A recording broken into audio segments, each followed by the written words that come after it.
Aujourd'hui, on joue Miss Fortune contre Kai'Sa et vous allez voir, le deck Miss Fortune réserve pas mal de surprises et il est assez fort si toutes les conditions sont réunies pour gagner les parties. Alors là, on démarre tout de suite par recycler les cartes qui nous embêtent, donc je suis obligé d'enlever la grosse unité et malheureusement le Gust, même si j'ai vraiment pas envie, mais il faut que je recycle au maximum pour toucher Aurora parce que c'est la win condition du deck.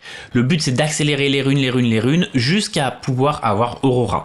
Là, on va jouer avec le Battlefield qui fait que la partie va se jouer en 9 points pour avoir plus de temps et Kai'Sa va jouer bien évidemment en première game le Battlefield qui permet d'ajouter un dégât de plus lorsqu'il fait un sort. Donc on commence tout de suite avec un stacked deck qui permet de regarder les 3 cartes du dessus, donc on va en mettre 2 en dessous et celle qui nous fait piocher on la met en main parce qu'il faut à tout prix qu'on pioche Aurora dans cette partie et on va donner la main à l'adversaire qui lui son but va être de venir taper les points le plus vite possible avant qu'on pose Aurora. Et là on a eu Aurora, en plus on va pouvoir accélérer de 2 runes, donc on a une game vraiment très rapide et c'est plutôt bon signe pour nous.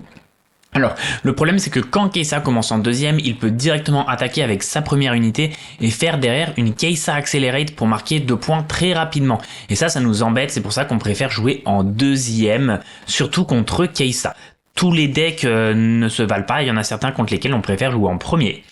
Mais Kai'Sa est un deck contre lequel on préfère jouer en deuxième.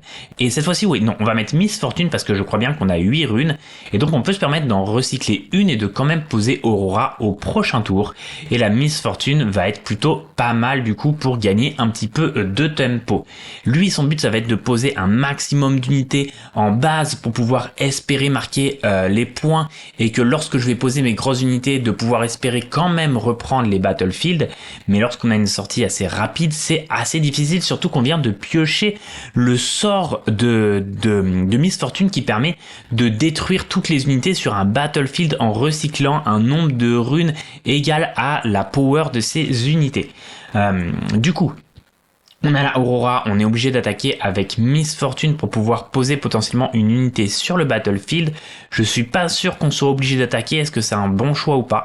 Ça dépend vraiment de ce qu'on top deck avec la Aurora.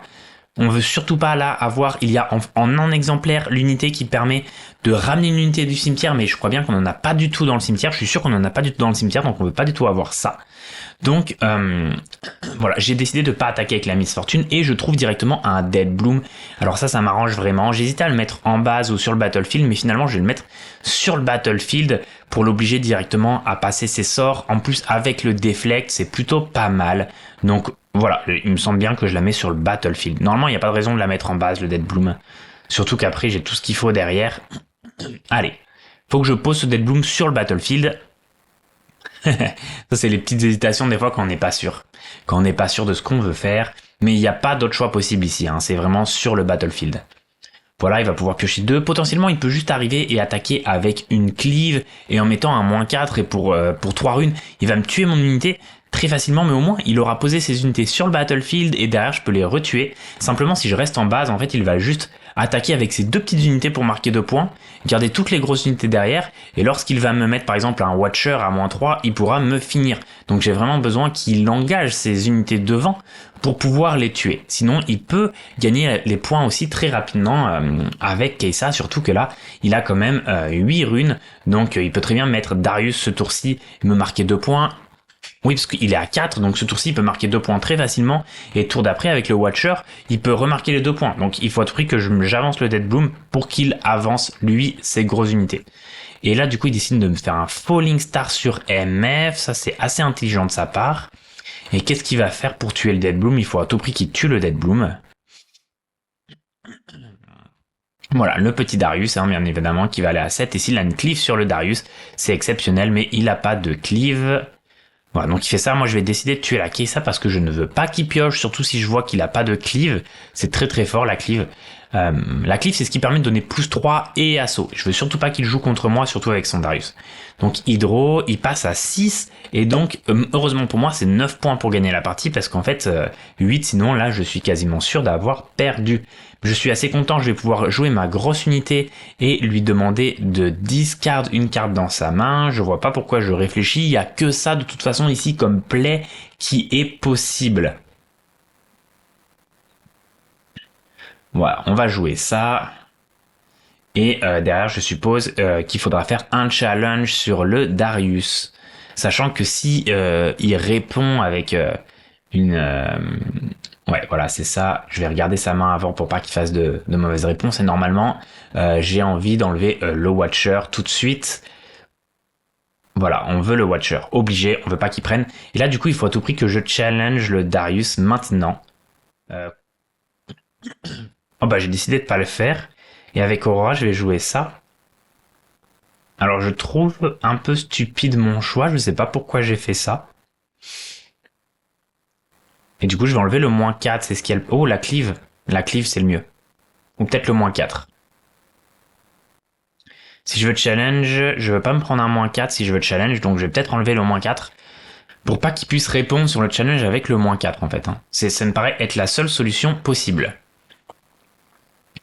Et j'ai enlevé la cleave. Alors, je sais pas ce que c'est que cette erreur. Ouais. Je sais pas pourquoi j'ai commis cette erreur, parce que là, maintenant, si je décide de faire le challenge, il peut juste me claquer un -4 sur une de mes unités. Donc là, il passe à 8 points. Ok.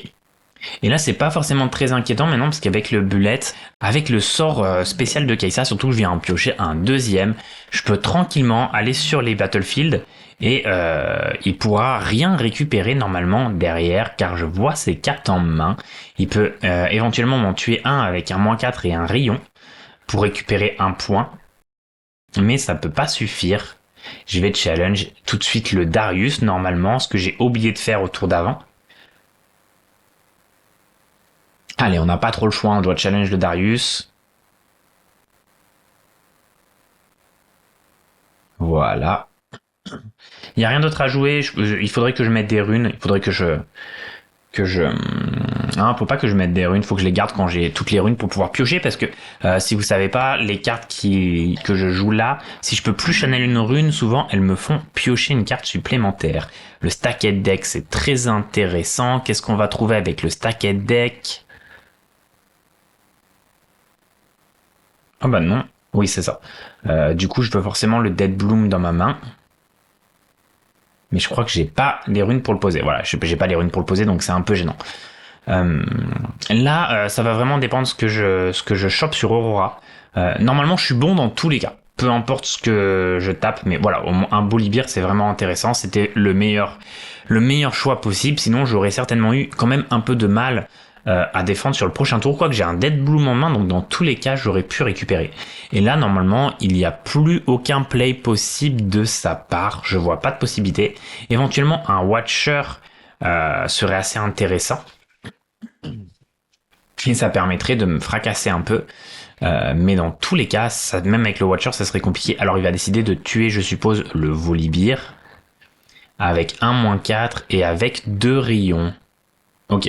Donc là maintenant, je sais que j'ai gagné la partie parce que il peut strictement rien faire de possible avec son jeu. Alors il choisit d'attaquer avec un Sprite Mother qui va créer un token.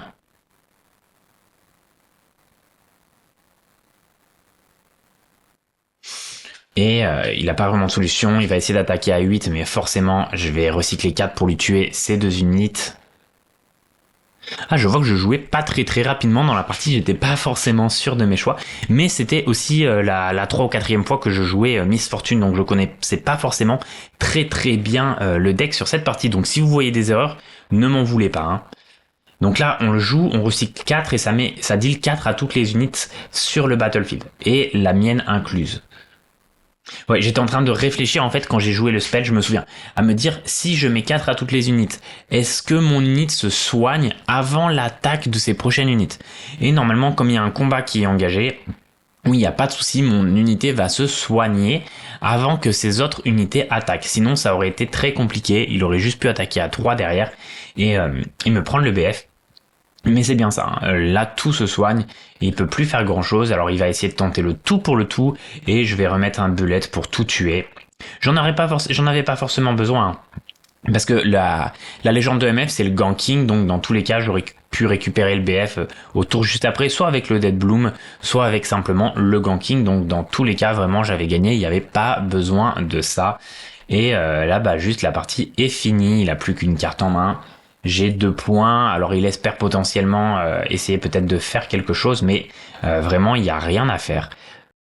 Il n'y a rien du tout qu'il puisse faire puisqu'il ne pourra jamais récupérer les 2 Battlefield en même temps à ce stade du jeu. Visiblement, s'il garde, il a encore un petit espoir. Et voilà, ça sera fin de game. Ça sera fin de game ici.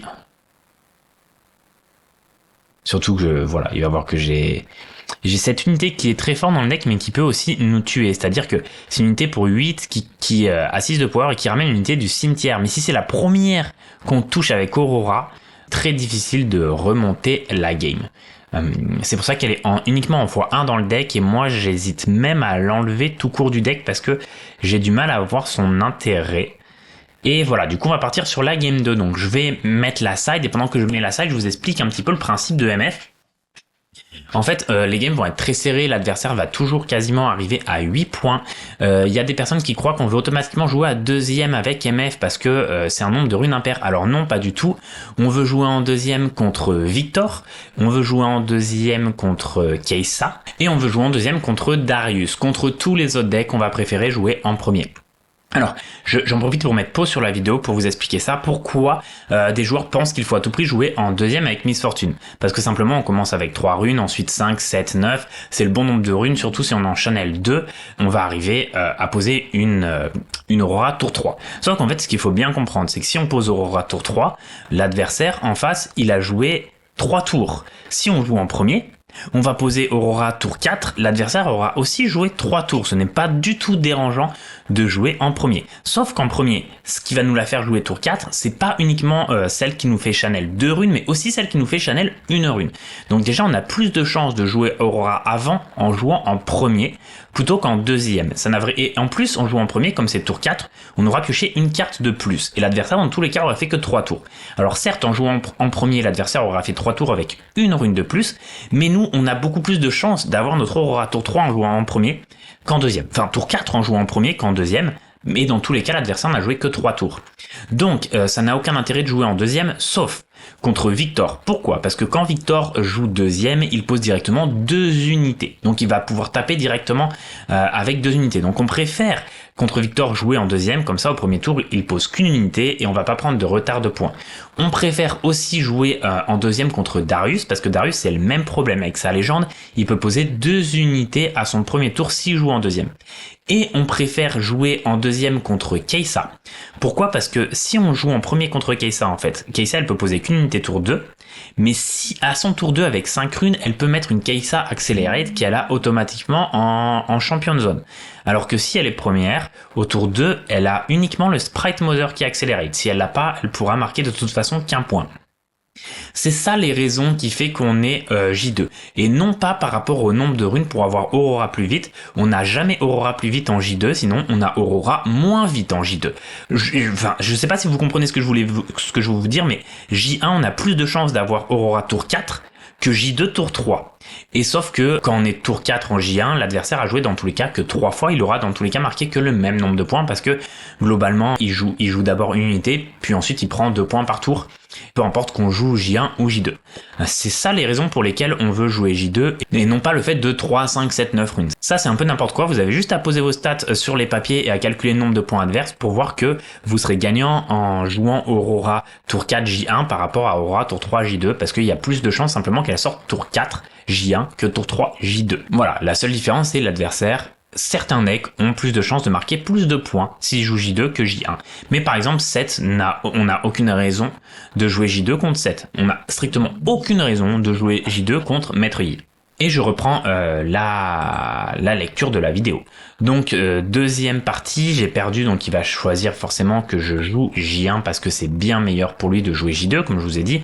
Il va pouvoir poser une unité et ensuite mettre la Kai'Sa. Qu'est-ce qu'on side? Je sais même pas vraiment ce qu'on side contre Kai'Sa, on n'a pas de side très intéressante. Peut-être les sabotages pour pouvoir enlever s'il a quelque chose pour détruire les gears, mais je suis même pas convaincu parce que le sabotage ça nous slow dans la rapidité de mettre Aurora en jeu. Alors, la deuxième partie, on commence directement et tout de suite les deux unités, il faut les passer dessous. Alors on est quand même content d'avoir l'unité qui fait réanimer dessous la bibliothèque pour pas l'avoir et je pense qu'il faut l'enlever du deck, je pense que c'est une erreur de la jouer. Donc en J1 tout de suite on va vouloir channel des runes au maximum. Pas grand chose d'autre à faire sur la partie, juste à part à attendre. C'est pas un deck très intéressant à jouer Miss Fortune dans le sens où on a juste à attendre d'avoir sa Aurora. Qu'on joue bien ou pas, ça ne change strictement rien. C'est plus un deck, on va dire, axé un petit peu débutant, axé fun, parce que niveau stratégie, c'est vraiment très pauvre comme jeu niveau stratégie. Et même niveau match-up, c'est très fort contre Kai'Sa, mais contre le reste de la méta, ça se fait un petit peu démolir quand même. Donc là, on a la Aurora, c'est très bien. On est bien, en plus, on a 5 runes, on va pouvoir la poser dans 2 tours. Vous voyez le problème quand il joue J2, c'est ça. C'est qu'il marque directement 2 points à son deuxième tour, et en plus, il draw avec Kai'Sa, et du coup, ça nous met en grosse difficulté. Là, on n'a rien à faire, rien du tout. On peut juste passer, en fait. Je pense que je suis en train de réfléchir là en voyant ma main, mais voilà, on passe, on a strictement rien à faire. Et il va être à 4 points, et le problème c'est qu'au tour où je vais poser Aurora, Progress Day, il va pouvoir piocher 4-4, pour moi c'est une erreur, il devrait stack peut-être les unités en base, mais je connais pas sa main, donc je sais pas vraiment si c'est une erreur. Du coup moi je vais poser Aurora, et il va passer à 6 points, et donc je vais vraiment prier pour avoir une belle unité. Par exemple j'aimerais avoir un Volibear. Bah voilà, parfait. Volibear, c'est le mieux, c'est le plus dur à tuer pour lui. Donc en base, c'est notre unité préférée. Lorsqu'il attaque, il y a 13 de défense avec Volibear avec son tanking de 3. Donc c'est vraiment bien. Et en plus, je crois bien qu'avec Volibear, dès qu'il move, je pioche une carte. C'est possible que j'ai complètement oublié de faire son effet sur cette partie-là parce que je connais pas trop le deck encore, comme je vous disais. Mais ça, c'est très fort. Et là, il va directement claquer un Falling Star sur le Volibear, donc il va envoyer 6. Et 2 Falling Stars sur le Volibear. Ok, donc le Volibear, il meurt instant là-dessus. Il a plutôt raison. Et je sais pas comment je vais m'en sortir. Il faut à tout prix que j'ai un Dead Bloom, sinon je crois que j'ai perdu la partie. Ah, quoi que je peux jouer MF et Accelerate. On peut faire ça, c'est intéressant. On peut poser la MF, accélérer la MF, attaquer, et ensuite ce qu'on va faire, c'est qu'on va poser peu importe l'unité qu'on touche sur le même battlefield de la MF, et s'il n'arrive pas à la tuer, ça va devenir très compliqué de remonter pour lui. Donc normalement je vais jouer 2, je vais piocher une carte et mettre la prochaine unité qui arrive ready, voilà je vais jouer ça me paraît logique. On pioche. Oh, Gust, c'est vraiment très fort. Et je vais jouer l'AMF qui va arriver ready et je vais attaquer. Je vais attendre qu'il passe ses spells avant de Gust. Parce que lui, il a un gros besoin là de passer ses spells. Parce que si je prends pas le battlefield avec MF, il gagne la partie instantanément. Donc j'ai juste à attendre qu'il fasse un spell et en react, je Gust. Donc normalement les spells ça devrait être Smoke Screen. Il a plus que de mana, donc soit Rayon, soit Smoke Screen. Soit la petite carte qui fait -1. Alors c'est un rayon qui part. Non, c'est le smoke screen qui part. Ça m'arrange en plus parce que du coup, il recycle encore une rune avec le smoke screen. Donc il est en grosse difficulté. En fait, ces 2 Falling Stars, ça a tué le Volibear, mais ça a aussi tué son jeu. Et là, peu importe ce que j'ai, c'est plutôt pas mal. Moi, j'aimerais bien un Dead Bloom, voilà. Parce que le Dead Bloom, ce qui se passe, c'est que s'il veut le target encore, il va encore perdre des runes et il pourra plus du tout jouer avec 6 runes. Et le Dead Bloom, en plus, il permet de reprendre directement le deuxième battlefield. Et là, c'est horrible pour lui ce qui se passe. En plus, je peux toujours renvoyer en base une unité qui attaque si il veut tenter de prendre les battlefields. Donc, je sais vraiment pas comment il va faire. Oh, je vais challenge en plus. Ah oui, là, ça va être dur.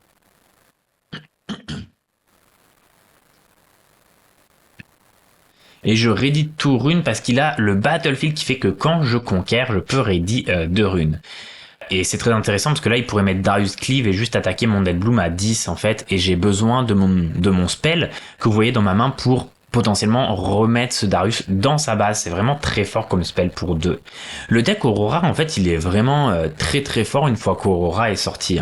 Le problème, c'est que si on pioche pas Aurora, la game, elle est instantanément lose. Peu importe contre tous les match-ups, c'est instantanément lose. Et souvent, quand on pioche Aurora, pas souvent, mais Vous voyez, c'est très close, l'adversaire va arriver à 6 points, 7 points, ça se joue à 1 point près. Si vraiment on a une très mauvaise sortie derrière, par exemple on sort l'unité qui ramène quelque chose du cimetière, mais on n'a rien dans le cimetière, et ça commence à être assez délicat. Et là, il y a un Watcher, alors bien sûr, on dégage tout de suite le Watcher. Et c'est soit le Watcher, soit la Cleave. Mais bien évidemment, le Watcher est beaucoup plus fort. En plus, j'ai le sabotage que j'avais rentré, même si je pense pas que ce soit très très fort à rentrer contre Kai'Sa.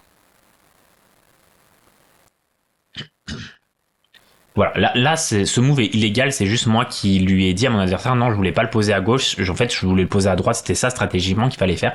Du coup c'est pour ça que je l'ai fait et on en remet encore un. Alors on pourrait se dire que j'ai de la chance que ça fait discard, mais en fait il y a que 3 unités dans le deck, hein. Il y a soit celle-là, soit le Volibear qui serait mieux pour moi, soit un Dead Bloom qui a Deflect, 2 Deflect.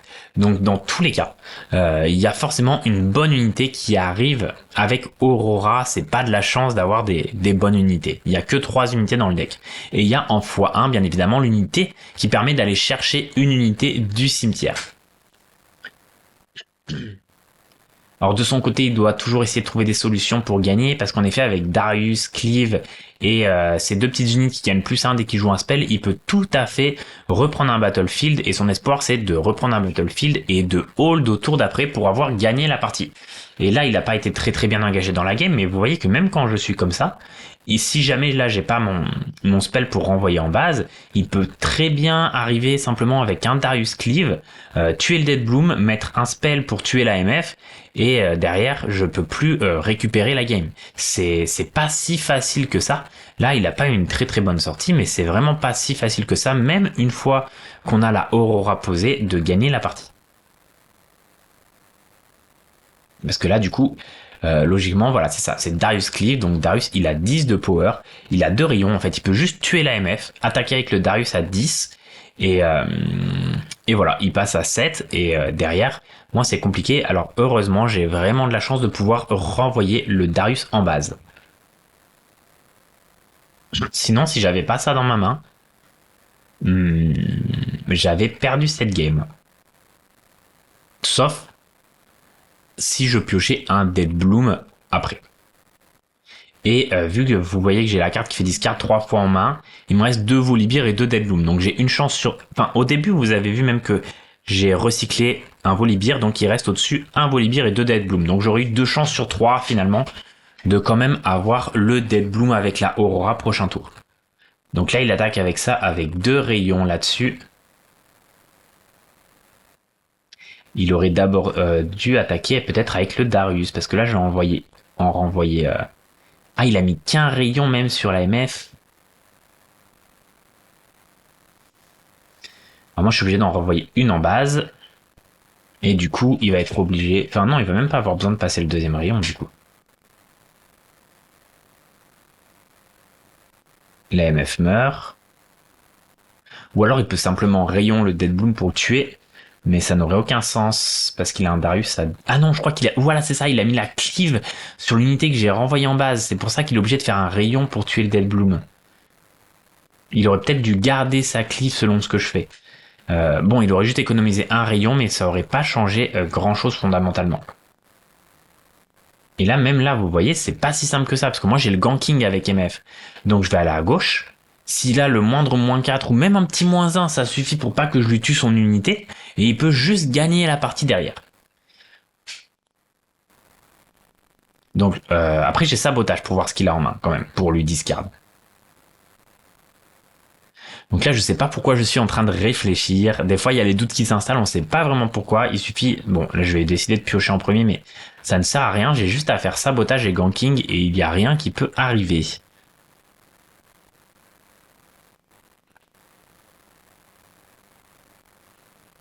J'avais même pas besoin de faire sabotage, en fait, j'avais même juste à jouer mon unit qui permet de discard n'importe quoi. Parce que si c'était une unité en face, j'aurais pas pu la discard sinon. Donc on a le petit ganking qui permet de tuer tout le monde. Et là on a dit au-dessus du deck il reste soit un Volibear, soit 2 Dead Bloom. Donc je vais forcément taper l'un ou l'autre. Et ce sera un Dead Bloom. Donc je suis à 6 points et au prochain tour avec Ganking je peux aller à 8. Donc là normalement il se rend compte qu'il a perdu, il n'y a aucune carte qui lui permet de se défendre.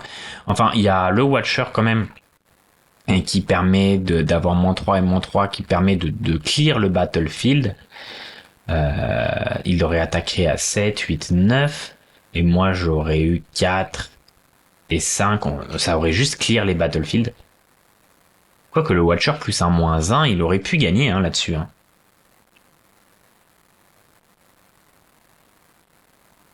Darius. Ok, il va essayer de hold, mais j'ai juste à bouger le Dead Bloom à gauche, moi, en fait. Donc là, il est en train de s'en rendre compte, je suppose. Normalement, voilà, on est fini. Il s'est rendu compte qu'on avait perdu, si je dis pas de bêtises, donc il se passera plus rien d'autre. Alors là, voilà, je voulais vous montrer MF. Pourquoi? Parce que MF, c'est un style de jeu très spécial, très sympa, basé un petit peu sur la réussite et sur la chance quand même. Très bon match-up contre Kai'Sa. Très bon match-up contre Kai'Sa, c'est le seul deck dans la méta contre lequel on a un bon match-up. Derrière, on peut pas passer contre les autres decks parce que simplement on est trop lent. Il y a des spells pour nous tuer nos unités. Là, Kai'Sa a pas vraiment de spells pour nous tuer nos unités. Il faut qu'il passe plusieurs blasts à chaque fois. En face, il y a aussi des decks un peu plus aggro, un peu plus rapides que Kai'Sa, ou en tout cas qui se défendent beaucoup mieux. Et je vais vous faire voir tout de suite la liste de MF. Alors, voici la liste de MF. Ce n'est pas ma liste, j'ai joué le deck que quelques fois, je ne le connais pas vraiment bien. Globalement, il faut obligatoirement ce battlefield-là qui fait que on a un point de plus dans la partie. Il faut celui-là aussi qui fait que on va avoir une rune en plus au premier tour. Celui-là, il change pas grand-chose, mais bon, il n'y a pas vraiment d'autres battlefields utiles parce qu'on ne peut jamais conquer ou hold en early game. Donc, tous les autres battlefields seraient profitables à l'adversaire. Donc, celui-là est le meilleur choix qui reste. On joue donc une MF. Le but, c'est d'avoir les 3 Aurora. En unité, on veut ça x3, ça x3, soit x3. Je suis pas du tout convaincu par la Anivia de base, ni par cette unité de base. Ça peut même nous faire perdre la partie, je dirais. On veut vraiment avoir en premier un Dead Bloom ou un Volibear, voire ça, selon les situations, on a besoin de discard parfois. Et ensuite, on a des choses pour accélérer les runes. Il y a ces 2 spells là pour accélérer les runes. Et ensuite, beaucoup de spells de gestion et pour piocher. Alors pour piocher, on va avoir Stacked Deck, on va avoir cette carte là qui permet de ready une unité de piocher, on va avoir les coffres, on va avoir le Bullet Time, ça c'est pour clear une fois qu'on a joué Aurora. On peut pas le jouer avant parce qu'on est obligé de recycler un nombre de runes égal au nombre de dommages qu'on veut infliger. Cette carte-là, elle me paraît servir à rien de base dans le deck. Ça pollue le deck pour moi. Gust x3 qui est indispensable pour pouvoir tempo. Et celle-là x3 aussi qui est indispensable. Alors elle est en x2. Donc là, tout de suite, mon avis à chaud sur la liste. On enlève cette carte-là. Ça, c'est sûr. On met ça x3. Et ensuite, on peut enlever des cartes. Mais qu'est-ce qu'on rajoute? C'est ça la question. Il y a rien vraiment qu'on peut... Là, faudrait que je fouille dans les cartes orange-violette, mais il me semble qu'il n'y a pas grand-chose vraiment qu'on peut rajouter.